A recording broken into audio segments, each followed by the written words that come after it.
All right. Welcome back to Sin Dieta, the space where we talk openly about the systems that shape how we see our food, our bodies, and ourselves as a whole. We cover various topics, including eating disorders, disordered eating, and diet culture through a lens that blends cultural experience, cultural perspective, and commitment to community healing. As a brief intro, today with us we have myself, Christina. I'm a registered dietitian. We also have Vero and Stacy, who are our clinical therapists. We are going to be talking about the use of interpreter services today. But before we get into that, we just want to share a brief disclaimer. This podcast is for informational purposes only, and it does not constitute medical, nutritional, legal, or any other type of professional advice. The content is not intended to replace those professional advice that you would receive, and it is recommended that you seek advice from someone qualified if you have any concerns along the way. Listener discretion is advised for young listeners. The views and opinions expressed are those of the hosts and guests, and they do not reflect any employer, organization, or sponsor. Now that we have that out the way, we are going to have Stacy get the conversation started. Hi. So I'm glad we're having this conversation because I think when we were first doing our podcast topic list, this was one that I really wanted to talk about. Um and we're gonna get into how everyone's utilized interpreter services and stuff, but what I wanted to share a little bit about my motivation too of I am learning Spanish still, so I'm not like a provider that is able to just speak solely in Spanish with the client.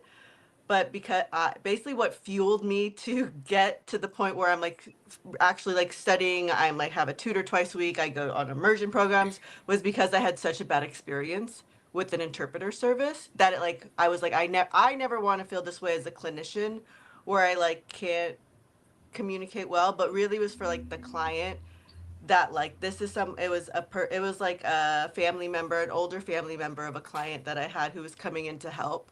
They were Spanish speaking only, and probably I believe it was their first time ever in a therapy setting, and I felt so bad of the very difficult experience it was for them to actually say what they needed to say, have the translation be correct, it was verbally correct but it wasn't emotionally correct, and I could tell, even though my Spanish is intermediate, so I couldn't know every single word, but I knew the intent was not how it was being explained, and she was getting frustrated.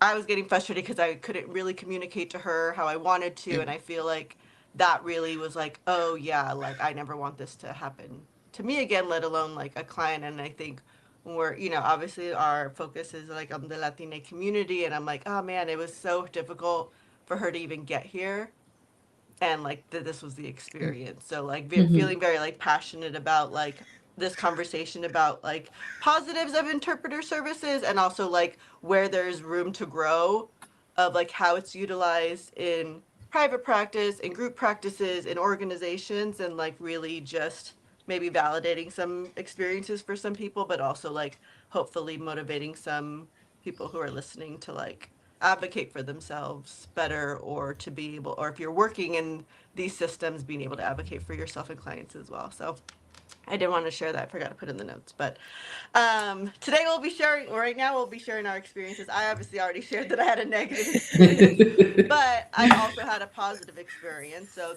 I did virtual translation, which I think we can all kind of imagine was not great. Um, so I've had experience with virtual and experience with in person. Virtual, not a great experience, but in person, good experience. So kind of wanted to see where everyone was with their experience of using interpreter services. Mm-hmm.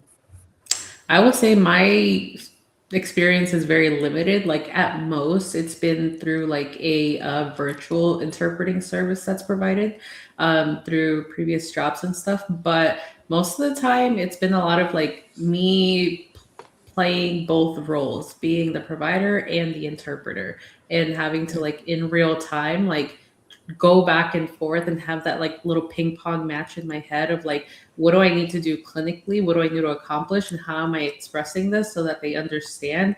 And like you said, the feeling also resonates. because that was something that like I could give them a whole protocol, and if they don't understand the feeling behind it, it's not going to happen. So yeah, that's been my little limited experience. Mm. I I definitely will say that, as much as there's like positive and negative experiences like for the patients and families, like I think it's important like for us as providers also that we're shedding light on this experience for ourselves, right? Because, Stacey, like your experience like differs from Christina's, right? And I think and probably from mine, right? And I think it's so important just kind of the switching that happens like for providers like that shit's hard, right? Like you hear it in Spanish, you're trying to think, process it in English and Spanish, and trying to figure out like how we're going to be saying certain things. But before we kind of get into that, my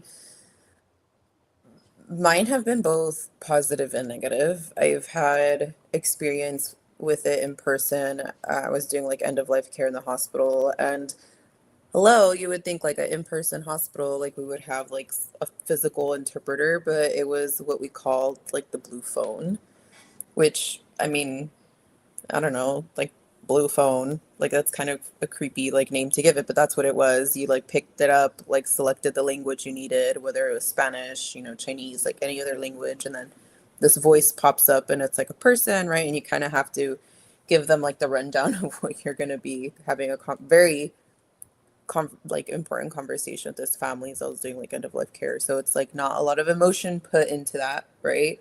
So I would say that was like very much so like a negative thing, because when you're having sensitive conversations like that, like there's also a way that you have to deliver, right, things.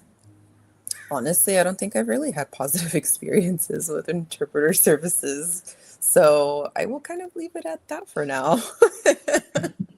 Yeah.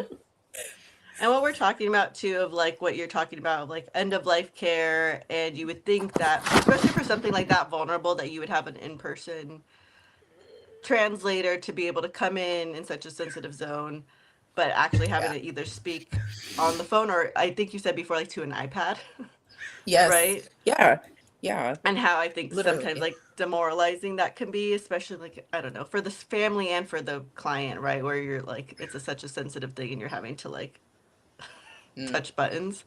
What it like leads us into is like talking about what equity versus access means. So obviously the Mm. idea of like these interpreter services, whether it's in person or on the phone or on iPad, is to increase access to services. Like that is the main goal, is to increase access. So anyone coming in to a hospital or a treatment center can understand the treatment that they're receiving, right? They can basically, Mm. what, like for therapists, we have it, I don't know about dietitian, but like you have to have an informed consent, right? Like they have to know what they're signing up for. And so obviously like stuff like interpreter services helps Hmm.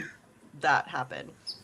And so to give our people who are listening a little bit of a quick definition of like what we talk about equity versus access, because I think there is like a Venn diagram of like access and then there's equity and they cross over at some points.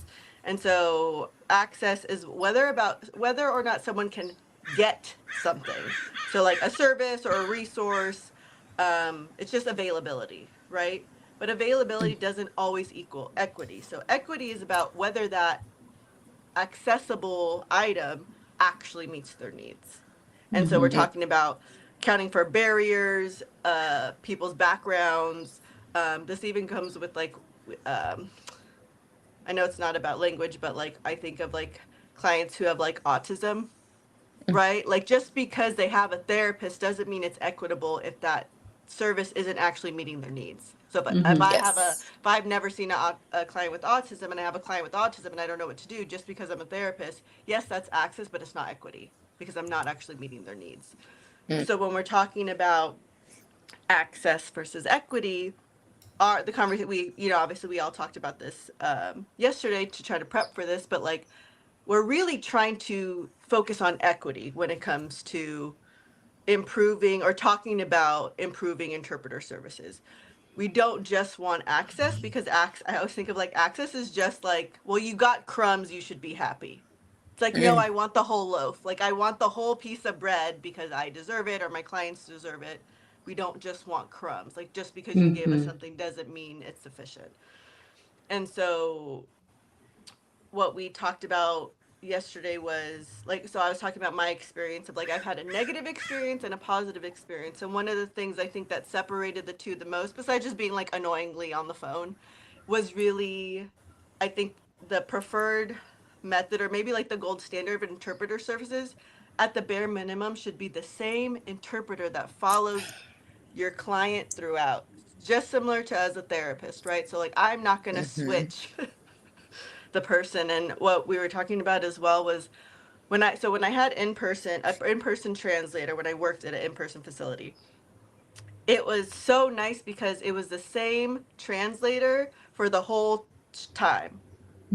Like, and if they weren't available, we didn't do the session because it was so crucial and so important for this person to be consistent. And really, for better for worse, the family or the client creates a relationship with the interpreter, not really me, because the interpreter is the one saying like my words, so it's like a weird pseudo relationship.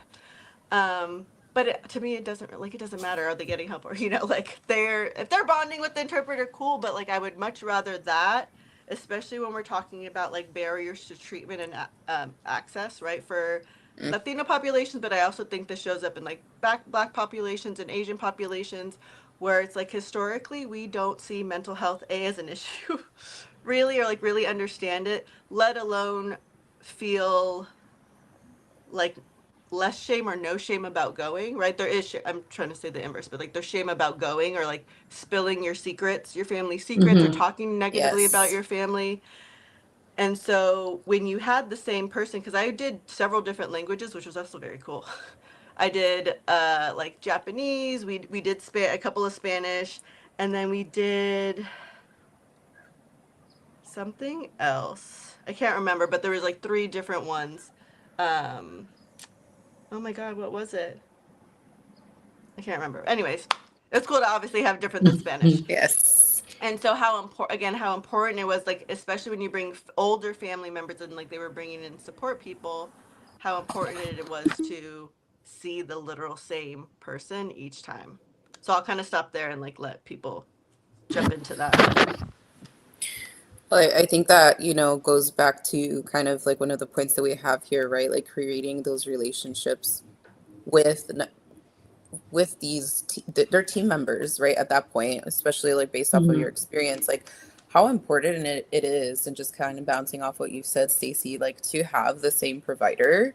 Interpreters should also be viewed in the same level of importance, right? Because they're meeting these folks at a time that is so crucial, right? They're essentially that lifeline of if they're going to be successful or not in their recovery, or in receiving the treatment that they need. Right. So honestly, like it just blows my mind how some of these like systems just think, how you said, Cece, like, here's like throwing a crumb, like you should be happy, you don't need the whole bun, like you're fine. But it's like, no, like that's where these gaps we fail with being able to provide that continuity of care, is when we're not providing that continuity of language services, because that is really such a huge piece of that continuity of care. I think within that too, putting even more light on the equity part is the type of interpreter that's going to be provided, giving an accurate account of what is this person's comfort and safety level. Do they feel better disclosing these sensitive topics when it's an interpreter that identifies a certain way or has a certain lived experience? And depending on the population too, if they're coming from specific, traumatic experiences and events or like upbringings, they might feel like this interpreter is now like another authority figure that may or may not jeopardize what they're disclosing.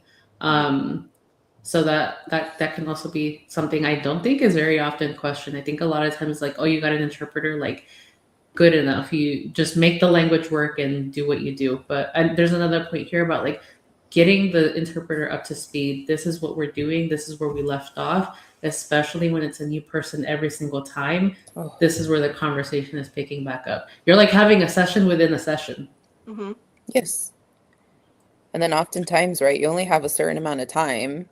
And then, like, for example, like Stacey, I'm pretty sure, like, as being someone who has used an interpreter, it's like you literally like are catching them up to speed, but then also having to repeat yourself, but then also trying to make sure that they're actually providing in full depth what you just said, Mm-hmm. right? Because I've also had that experience where families are like, this person, which is like the provider on the team, spoke like so much, and then the interpreter said like 5 words.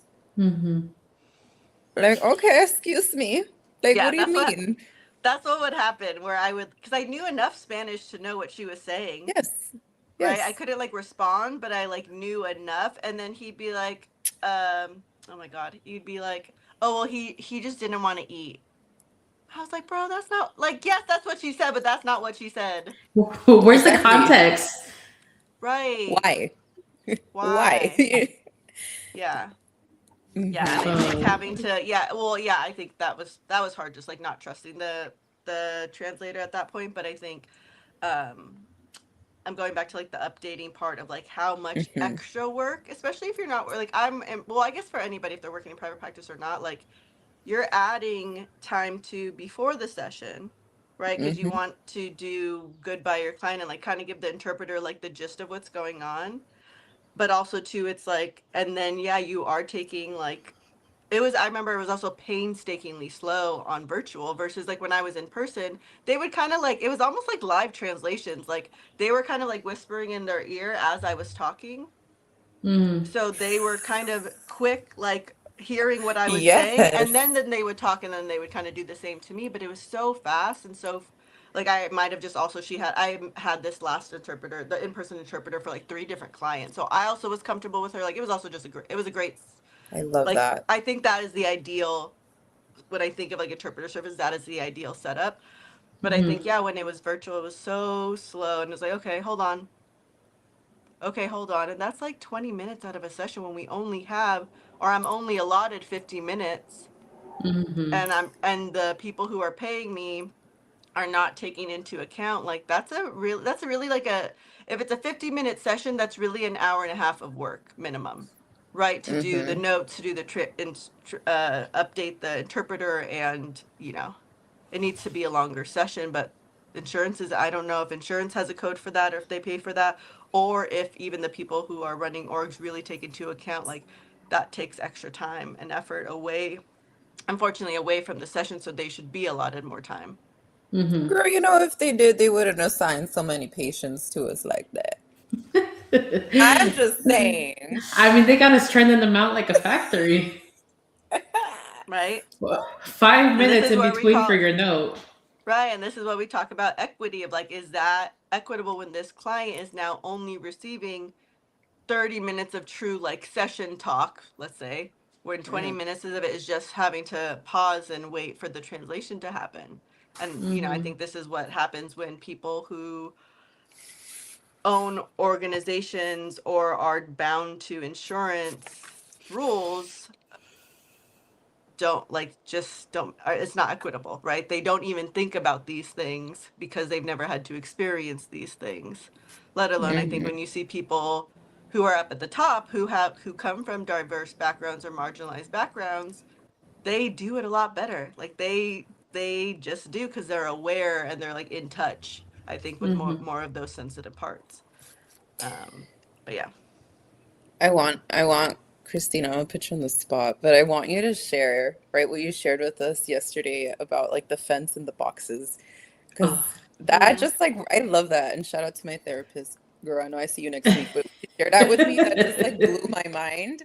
But so then hearing you say it again, like yesterday, I was like, yes. And I think that's just so important just to kind of give like a visual, right, to our listeners.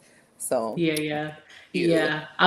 Yeah, so we're referring to this like very used visual that helps to describe equity versus Access. equality versus equity. So if Yes. you have a fence that you imagine that everybody's trying to look over, not everybody can reach, right? But everybody is a different height. You give everybody a box that is the same size, the same height. That would be equality. Everybody received the box. The equity part that got missed was not taking into account the height differences. So even now, standing on that box, some people may still not be able to reach over to view. So they're missing Mhm. what's on the other side.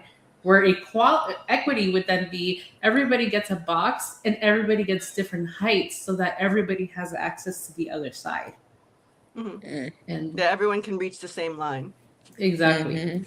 Yeah, no, Mhm. that is a great one. That could be our like little visual. I Yeah, love that yeah. one. Well, Yeah. I think that's a nice one too to also highlight, like within interpreter services, like one of our other points about like different dialects and languages within a spoken language, right? Because a lot of them get missed so often of like, oh, if you need Spanish, like that one Spanish is gonna cover everything. I see things even getting translated in like, I don't know, Spain dialect Spanish. And I'm like, if I send this to a client that is from like, I don't know, Mexico or Puerto Rico or something, they might not know all these words. I'm having to pause and think, wait, what does that one mean again? So then we're still missing the point and having to go back and fill in those gaps. But where do we pull the different dialects in so that people also have that same experience of, oh, if you're telling them tienes que coger esto y lo otro, like they know, oh, you have to pick this up. It doesn't mean a completely different word to somebody else. Mm-hmm. Which, when I first heard that, I was like, wait, what? You have to do what? That made me blush. um, but yeah, no, that's a good one. And even I don't know, the representation of like just knowing that somebody knows your language can be so powerful even if Yeah. you don't need it for the full session, right? Like, I don't know, I'm thinking Spanglish sessions. I have a lot of clients where like we're talking, and then this one feeling or experience can't be expressed in English, but they can quickly tell it to me in Spanish. And sometimes that makes all the difference. Mm-hmm. Mhm. I think I want to add on to the dialects because I know, this is something that is like really important even for organizations, right? Give me one second. Even for organizations to just like understand is like Spanish, like it's not an all umbrella like language. Like they're taking back to the dialects, right? There's just so many underlying dialects that it's like, what if the interpreter is not for or familiar with the Spanish that our patients or families are from? Like that also, how you said, Christina, creates a gap, right? Mm-hmm. Because things are interpreted differently, things are said differently. And then it's kind of like they're leaving the session a little bit more confused than maybe when they first got there, Mm-hmm. Yeah, and right? especially if you're having a different, again, if you're having a different interpreter each time, even if they speak Spanish, I think of like it in English when like someone has a heavy accent from the South. Mm-hmm. After, like, at first it might be hard for me to understand, but like after you like meet them a couple times, you can like you pick up on it, right? It's almost like understanding like baby speech too, right? Where you're like, what are they saying? Like I think I know what they say, but after time you just like get it. And I Yeah. think even if the dialect is different in Spanish, if you're meeting with the same translator, at least you're gonna kind of understand. Oh, okay, like I'm picking up, I know what that accent means. And not that we want the client to do any more heavy lifting, but like best worst case scenario is like if it's the same person, at least they'll get used to the other person's accent a little bit. And but translators I think are better at obviously being able to adjust, but like clients aren't meant to do that. And so the importance of again like having the same person so then they could at least get used to that if it is a different dialect, getting used to it a little bit more than if it was Mm-hmm. just like okay, this one has like more of like a Mexican twang, even like within Mexico, right? It's like the north versus south Spanish. Oh my Mm-hmm. gosh, That's a whole other I beast. learned southern Mexican Spanish, which is a lot different than northern Mexican Spanish. Yep. So I'm learning, but yeah, it's like there's just the different twangs and speeds and like dropping off of letters or adding, sounds and yeah, without being able to have anything consistent, it just makes it so much harder and really isn't equitable to have a different clinician each time for, again, we I think went over like 4 or 5 different reasons of like why it's so not good to Mm-hmm. have a different interpreter, especially in like a therapeutic care setting, regardless if it's like medical doctor or dietitian or anything like that. Mm-hmm. I think this goes back to like non-bilingual folk forget the impact, right, that this could have Mm-hmm. on services being provided. And this is not to like assume or like put this label on all non-bilingual folk, but it's just kind of like some organizations might be like, oh, we have like the blue phone or the iPad, like we're fine. But it's like, no. Again, it goes back to that relationship building. And I'm not even thinking of like culturally, I'm just thinking like human wise, like you need those connections when you're having Mm-hmm. important conversations. Someone Mm-hmm. that I don't even know, let alone it's just like this random voice that I can't even see who you are, and you're talking to me, I'm like, first of all, I'm be like, what the hell? Second of Mm-hmm. all, I'm don't know how seriously I would take it because I not seeing somebody and I'm not having a personal relationship with whoever this person is. Yeah. Mm-hmm. And I think it's hard enough for like us as clients to build rapport, especially when there's like, again, like a historical mistrust of the medical like industrial complex, right? So we already have that. And then we do, we are, all Latinas. So it's like, okay, a Latina family comes in, like, oh my God, another Latina, right? And being able to feel comfortable and feel safe. And then you have this like random stranger who may or may not be Latina translating it again. It's like almost important as like their rapport with that person is almost, I again, being someone who had to just sit and watch, feels almost more important than the relationship with me because they're so dependent on that other person. They're not really dependent on me. Yeah. They know I'm like the brains, right? Like I'm in the brains, and meaning like I'm thinking of the things to say and having to say them therapeutically, but you're hearing them from this person. It just is what it is. Like they're just, and so being able to like, I don't know, feel safe. I know we talked about safety a lot, like feel safe with that other person's identity. Sometimes just Mm-hmm. being with someone of the same culture is helpful. And then if not, is it the same person? Are they warm to me? Like all the same things you do, they, I think, assess us for.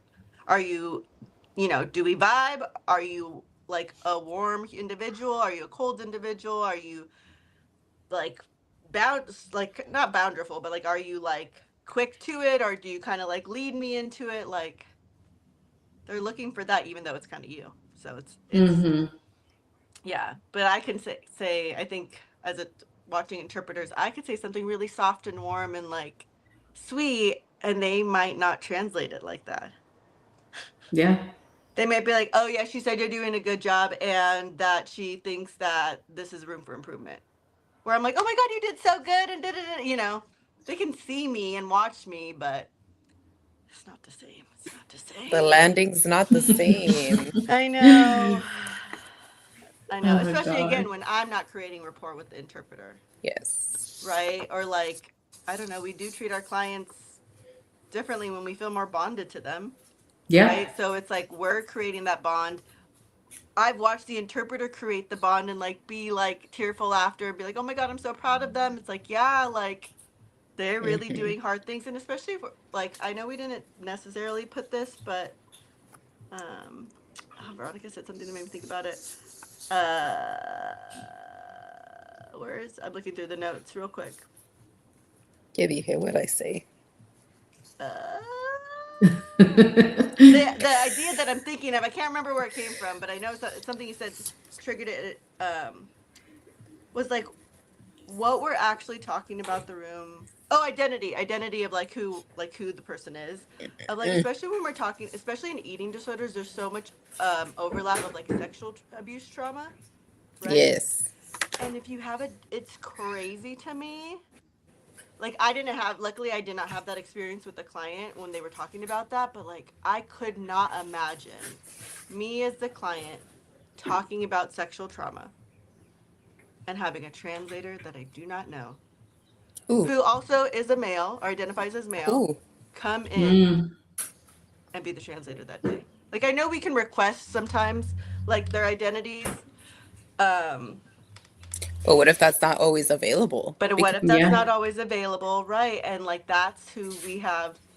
Like there's no way we're going to get good therapeutic outcome when we're creating indirectly an unsafe environment. And so this is Mhm. like I think that made me I'm like, "Oh yeah, that is like obviously worst case one of the worst case scenarios, but I'm like, yeah, that's not what it's we should always be using worst case scenario when we're building out equity. Yeah. Like I Mhm. think we talked about this yesterday. Like I really do try to think of like who is the most like oppressed, marginalized group, Marginalized. and like how do we build around them. And what typically has been happening, especially with insurance or private equity owned institutions, it's like the opposite, where they're Mhm. starting with like who is like the easiest group to get. So who's going to do the most well with these CBT oriented practices, and then Mhm. thinking of us or even more marginalized as the, oh, we'll get there, we'll add it, but we're going to Yeah. take those clients anyways, but we'll prepare for it as we go, Right. which like that we as we know that model doesn't really um, service our clients No. that we're looking at. Without thinking about the harm that's going to be caused along the way while we try to figure it out at their expense. And then we Mhm. use them as research and data for like, oh, did this work? How did it go? How did it land? Like, what Mm-hmm. did you think? They haven't been showing up. You tell me. But You then I tell feel Uh, me. like Christina, I love when Christina gets a little I feel it. She's not loud like me and Veronica, but I feel it when she's like, she comes in with the jabs.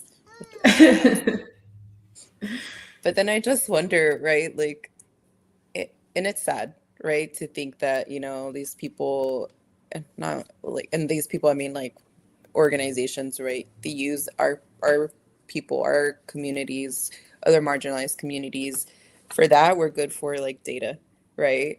But we're not really good for anything else. We're not good for, um, really challenging the systems that are in place that are against us. Right. And I honestly feel like right now there's like a lot of an uproar. I think, especially with the younger generation of like BIPOC community folks, like there's a lot more like decolonizing, right? Like mentality. And I don't think the white folk are ready for that. So, because we know our place now, right? And it's not at the back, it's at the forefront yeah. because we need healing just as much as anybody else. So, hmm Mm-hmm. Yeah, like I feel like the generation now is more understanding that we have been given crumbs, and they're like, yes. fuck these crumbs. Listen, I want the whole concha. Don't give me like a Yeah, little the like whole like we pedazo. want the No. whole thing. Yeah, like we're not gonna be okay or feel. I think I don't know if this is like this is gonna go into a different realm for a second, but like that Catholic lat like Latine piece Yeah. where it's like, well, we should just be grateful, like that they're even like giving us an opportunity, or like you should just take the lower pay because like at least you're getting in the door, like you're the only Yep. Latina in the room, and it's like that worked at some points. It does not work today, right? Like Yeah. I think like I don't know if we've all I think we have my educated guess is we've all had those experiences where like Of we were the course. only one in the room, and so we were like, I'm just gonna be here, and we did talk about this a little bit yesterday. Like like I'll give my services for free or for a reduced rate because I want to help my community so desperately, Mm-hmm. and thinking that like obviously we were helping people, but like it doesn't help the overall mission, and now we're getting more, I think, comfortable Yes. hmm because we're able to talk to each other, right? We're not like put in little pockets here and there. We're actually able to talk to each other and be like, wait, like, oh, you're doing this for free, you're doing this for free, but then they're paying so and so for that. Wait, what's happening? And so we're now feeling more confident and comfortable advocating in that group dynamic, when before, again, if we're the only Latina in the room or the only person of color in the room, that's scary. You Oh can't yeah. advocate. Yeah. It's harder and scarier, and the risk is higher to the individual versus if there's like five of us doing it, or 10 or 30 or 100. There is, what does that say, like power in numbers, right? Mm-hmm. hmm should we shift into like I know we've been talking about like the client view. Should we go to the clinician since we're already kind of mingling in that? Yes. Who wants to start with that part? The clinician. Then I figured we could do So that and then go back to like how to bridge the gap. yeah. Okay. So are we talking the clinician's impact on like the extra work we have to do, the extra hours that we put in? I cannot, I mean, I told them yesterday, but like I cannot count how many times I've had to like join other people's sessions for the sake of making sure that everything is done correctly because they didn't like speak the language or they weren't connecting with the interpreter services. And so I've now built this rapport with this client, this family, and I'm just like, hey, why aren't you showing up to therapy? Why aren't you attending your med sessions? Like, you need these. And they're like, oh, well, like, I just don't understand what they're saying. And now I'm like, great. I'm going to now be the scheduler. I'm going to be the outreach. I'm going to be the interpreter because otherwise we are stuck and I have my own limitations within my scope, right? Like I can't be their therapist. I can't try to guess what they're going to do, but nobody's checking up on me on like how much extra time I had to put in, like, oh, are we compensating you fairly? Like what other resources can we provide you? It gets placed back on us, and then it's like coming in as somebody like a little different from Stacy that does speak the language. They're like, oh yeah, you can do it, you got it, right? Like, but the same thing was Ew. said about yeah, different dialects within languages we have to provide. Our limitations are also like, yeah, I might know the language. I like Spanish was my first language, but just as any native Spanish speaker, like we have our own understandings within like the same way as in English, if somebody starts speaking to us in like law terms, we're gonna be like, what are you talking about? I don't know. Like politics and stuff like that. Like I might not know everything. In Spanish, same thing. I have to go and take the extra mile to understand and make sure all of my medical terminology is correct. All of my like I don't know, therapeutic language is okay, and make sure that it makes sense because I'm not telling them, I don't know, like, you know, sometimes you go to the doctor and you're like, oh, me duele la whatever, a different like a slang name for your knee, your rodilla, but then they're looking at you like, what part is that? I don't understand what you're saying. Where does it hurt? And then it's like, okay, I'm gonna go in the back scene and look up all these things, have it all ready, submit all of my stuff, translate in real time while I'm doing my note because we don't get enough time to do those notes, and make sure everything is proofread, it makes sense, and my mind didn't slip on leaving this one phrase in Spanish because now somebody's gonna be reviewing my notes and be like, why didn't you change that? What does that mean? Stop babysitting me. Leave me alone.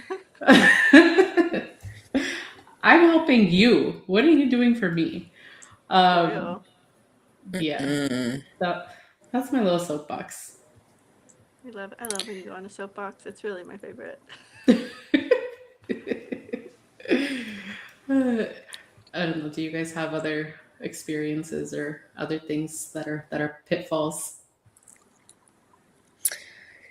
You know, I will say, um, one of the only spaces that I was able to see like an actual like compensation increase for my like the abilities of like my mother tongue was literally during COVID when I was like working in foster care.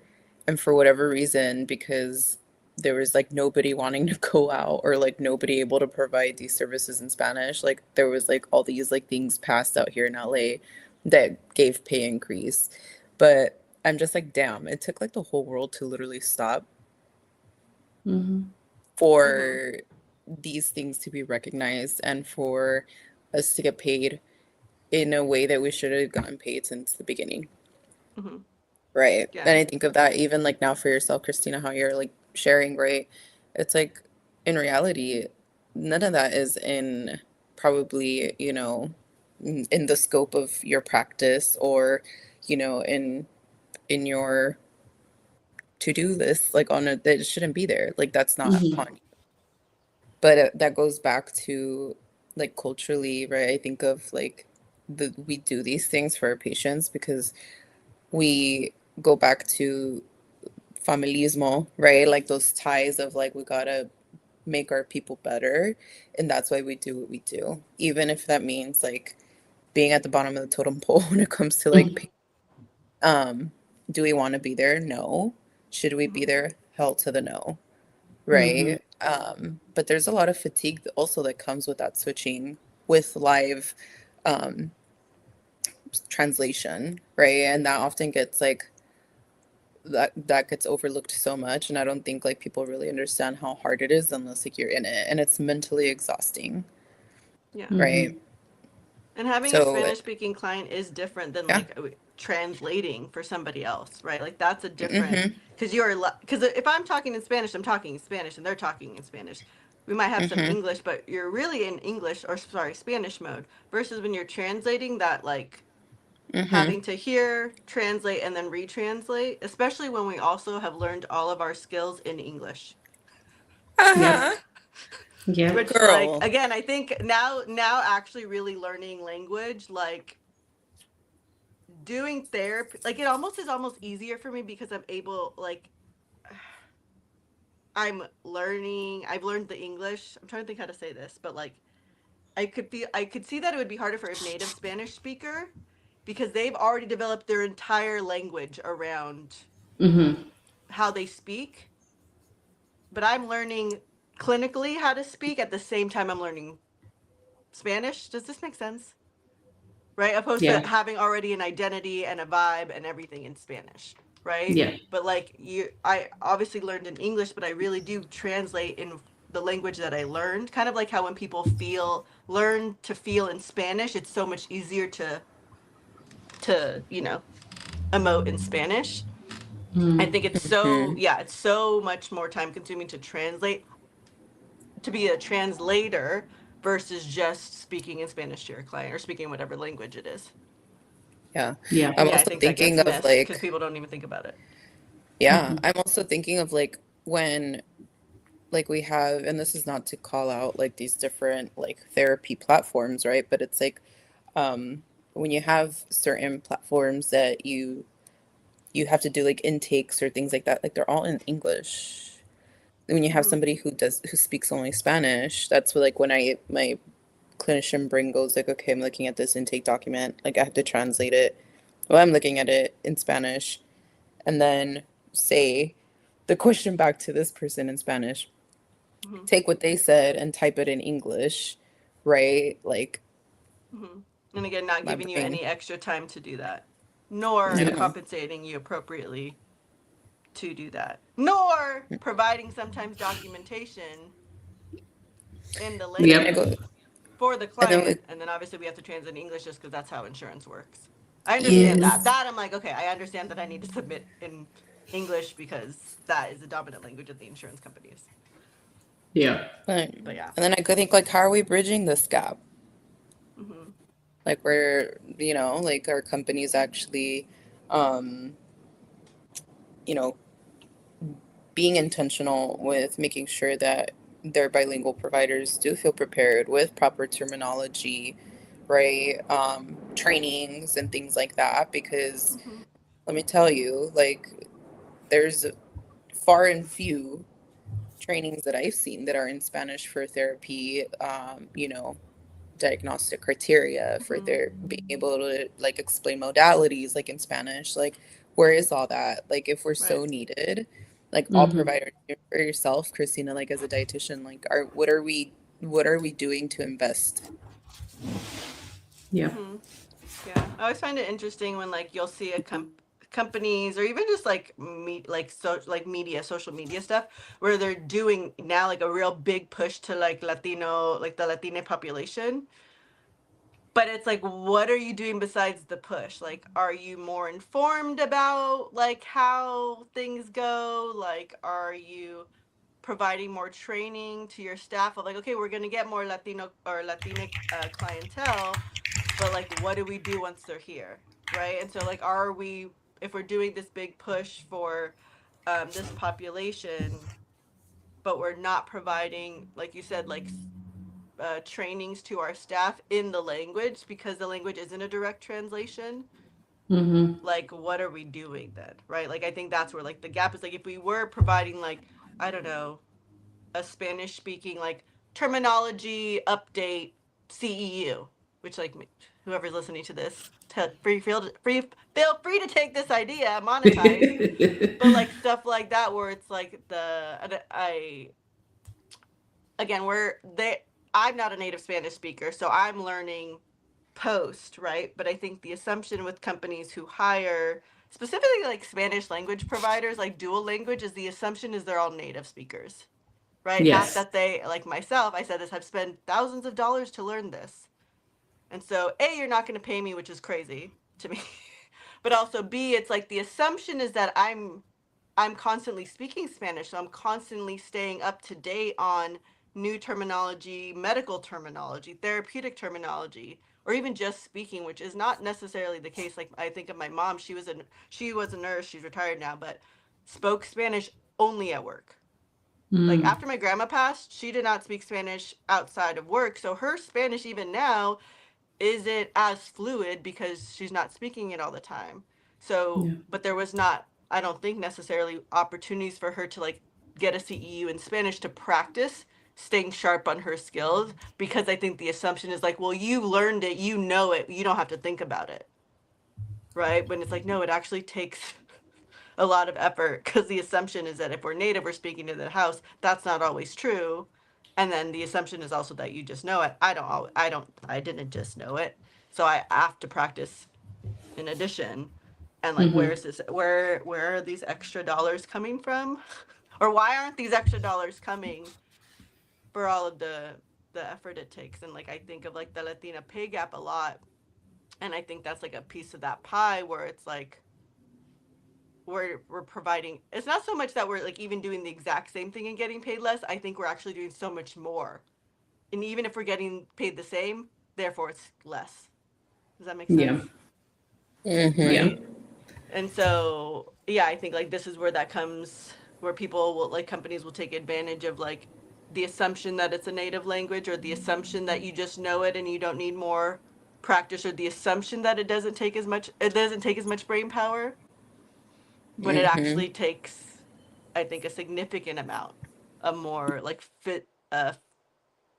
um, like just like physical. I feel physically and mentally exhausted when I had to, like, again, I'm still learning, so I understand there's like that part, but like when I would do 3 hours, when I would go to Mexico and do 3 hours of Spanish in the morning, and Mm-hmm. even just having to switch into then English for the rest of the day and then have to switch back to Spanish at night, I've never been so tired. Like I was brain dead by the end of the day. I would just like walk around the city quiet, because I was like, this is so hard to switch. Like my first, oh Yeah. my god, whoever was my first English client after my Spanish, this is, I can't do Spanish right before English anymore. Like I can't do my Spanish lesson right before an English speaking client anymore, because I don't make any sense, because my brain's still thinking in Spanish. Right. Mm-hmm. And like, so I'm speaking English, but it sounds like Spanish. Like now I understand a lot Like more of the, grammatically. oh my god, I understand Brooklyn Spanish now so much better, because I'm like, oh, they're speaking correctly, but it's in Spanish, but they're speaking English. Because I Mm-hmm. was always wondered like what makes, like I understand why they call it broken Spanish, but like what makes, like how did they choose to put the word there? And I'm like, oh, they're just speaking Spanish and English. Because Yeah. now when I speak in English after Spanish, I sound like I'm speaking Spanish, but in English. Oh, I'd be like, oh, the chair that's green, pass it to me instead of the green chair. Like stuff like that. Yeah. Ah, your mind's going a mile a minute. Yeah, again, I think that's why I was so flabbergasted when I found out they didn't pay, like most places don't always, or not most places, I would say in the mental health field, Yeah. right? I think medical, if you work in medical, that's a lot different. Or like true hospital, that's a lot different, because it's already built into the systems. But for whatever reason, Mm-hmm. like eating disorders, Nope. Nope. Girl. no, no, Nope. I've never seen or heard. And if I'm down to be incorrect, so please let me know, whoever's commenting or listening. I've never seen an eating disorder treatment center pay an appropriate amount or pay. I would say there's parts that don't even pay, and if you're going to pay appropriately for the amount of work multilingual staff do. Yes, not just breadcrumbs. We're hungry. Be hungry. Mm-hmm. We need that full concha for that energy. Mm-hmm. Yeah, I'm like, when I speak, I want to be able to get paid appropriately. Yep, as you should. You know, I mean, I think this was a very important topic to get conversations going. And all in all, I mean, like for me, I think our biggest takeaways are really being mindful of what the client needs at the end of the day, besides just interpretation, like equity versus access and equality.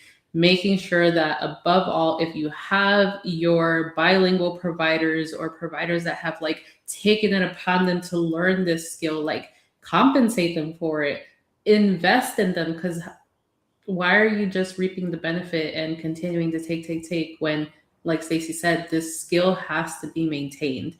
It doesn't just stay forever. And yeah, like I mean, this conversation can keep going forever, but that's just like the tip of the iceberg. So hopefully any of this resonated with y'all. If you have more questions, I please have a good leave feeling about comments. this one. Talk to us. We're here. We're craving it.